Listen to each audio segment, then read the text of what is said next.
Hey, good morning, you all. It's Mr. Jones. Okay, coming to you this afternoon to read aloud the Alexander's Empire, the read it activity on the PLP. Okay, so starting at the top, Macedonia. Okay, positioned slightly inland from the Aegean Sea's coastline, the Kingdom of Macedonia was located north of Athens. Macedonia's landscape was harsher than that of Athens. Specifically, it was mountainous and had a colder climate. Instead of large city states, Macedonians lived in mountain villages. They did not develop an intellectual culture like the Athenians, who prided themselves on their philosophers, artisans, and architectural marvels. The Athenians did not view the Macedonians as Greeks. Instead, the Athenians perceived the Macedonian culture as inferior to their own. However, the Macedonians saw themselves as fellow Greeks.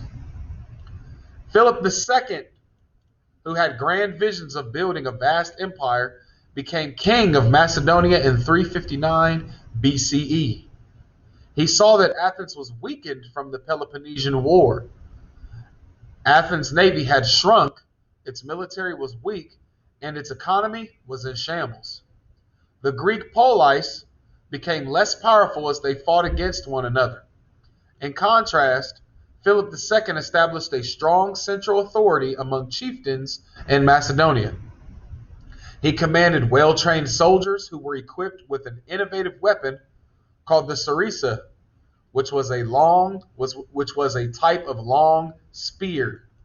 Okay? Because the Persians had initiated numerous battles with the Greek city-states and caused great damage, Philip also sought to get even with Persia. Philip's first order of business as a new king was training his army. He transformed his peasant army into a ruthless, well-trained military. For example, he had trained troops to march with a phalanx, which meant that the soldiers marched shoulder to shoulder in a square formation of 16 men in a row by 16 men across. This formation provided protection for the men. Each soldier carried an 18-foot spike, which made the unit a deadly force. Philip also trained and employed cavalry troops to ride into battles and take down opponents who were on the run. Philip tested his new army tactics on Macedonia's northern rivals. After successful battles against northern opponents, Philip II set his sights on parts of Greece to his south. Philip II succeeded in extending his control over Greece at the Battle of Chaeronea in 336 BCE. There, the Macedonians deftly defeated Thebes and Athens. The Greek city-states, while permitted to oversee their own domestic issues, fell under Macedonian control.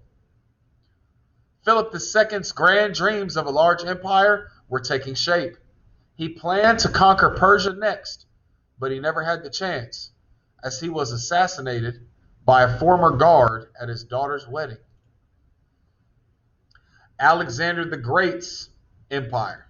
Okay? So after Philip II was assassinated, Alexander took over his father's plans to subjugate Persia. Alexander had been groomed from birth to succeed to his father's throne. He was educated by Aristotle, briefed on military decisions, and entrusted with important commands in warfare. While Alexander's rule lasted only 13 years, his achievements were so significant that he is known as Alexander the Great. Alexander invaded Anatolia in 334 BCE. Over the next 2 years, he moved through Persia and Palestine, winning battles along the way. He even progressed into Egypt, where the Egyptians viewed him as a liberator from their Persian rulers. The Egyptians crowned Alexander as pharaoh. As his empire grew, Alexander sought to unite Macedonians and Persians, as he felt that fewer cultural divisions would allow for a healthier, more stable empire. He adopted a Persian style of dress, married a Persian princess named Roxana, and presided over a mass marriage of 80 of his men to Persian women. He also brought Persian troops into his army and made young Persian nobles part of his elite cavalry. Okay, so really quick, this map, okay, what happens is the white, okay, shows what Alexander's empire was, okay, and then the red arrows shows his campaign path. So these are all the places that he traveled, getting people to follow him. Okay, so you see just how much. All right, even coming over into here. Okay, you see how much he traveled, how many people really followed him. Okay, this is all part of his empire. All right. Okay, marriage did not slow Alexander down. In fact, he and his army progressed into India in 327 BCE. He lost many troops in the Georgian desert and was forced to move his remaining forces back into friendly territory because of mutiny. Back in Babylon, Alexander died in 323 BCE from a fever brought on by malaria. Okay? Alexander the Great's legacy. All right, it's about our last section. Okay, so during his brief reign, Alexander attempted to create unity among his subjects. He allowed some conquered territories to govern themselves in local matters, and he was welcomed by the Egyptians as a replacement for leaders who had mistreated them. Because Alexander died without an heir, his empire was divided among his generals. Specifically, Macedonia went to Antigonus, who renamed the region Antigonid. Anatolia and Syria went to Seleucus, who renamed the area Seleucid. Finally, Egypt and Palestine went to Ptolemy, who renamed the region Ptolemies. Okay? The term Hellenism refers to the 300 years of Greek history during which the Macedonians conquered the Greeks. During this time, Alexander the Great spread Greek culture to Asia and Egypt. Alexander actively sought to incorporate Macedonian and Persian culture.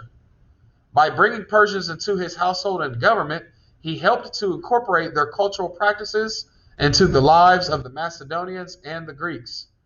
These foreign influences further enriched Greek culture. Okay?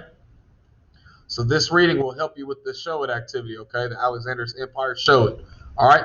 You all have a great day. Peace.